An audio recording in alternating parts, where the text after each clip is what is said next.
Yaxşımsılar küçük dostlar.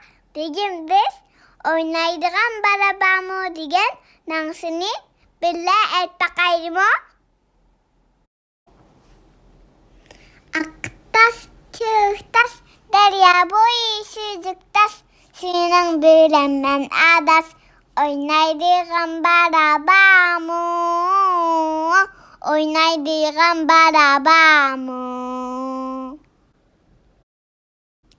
Aqtaş, köktaş, daryo bo'yi suzuktaş, manga kerek ko'p adaş, oynaydigan barabamu, oynaydigan barabamu.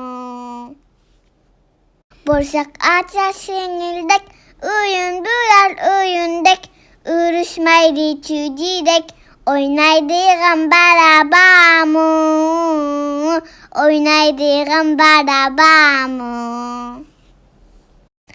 Adısının biri men, oynaydigan baramen, küp uyunni biri men, oynaydigan barabamu, oynaydigan barabamu. Aqtaş, köktaş, daryo bo'yi suzuktaş, sening bilan men adaş, oynaydigan barabamu, oynaydigan barabamu.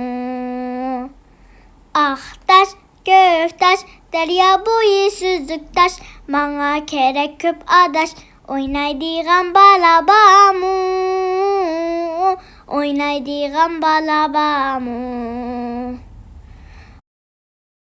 Bozdak aça singildek, bulur oyun oyundek, uruşmaylı çücidek, oynaydigan barabamu, oynaydigan barabamu. Adışının biri men, oynaydigan baramen, köp oyunu bilimen, oynaydigan barabamu, oynaydigan barabamu.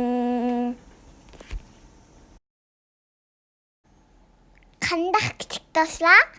Bu narsani yaxshi ko'rdinglarmi? Undaqda bugun mishada xo'shib turaylik. Xayr xo'sh.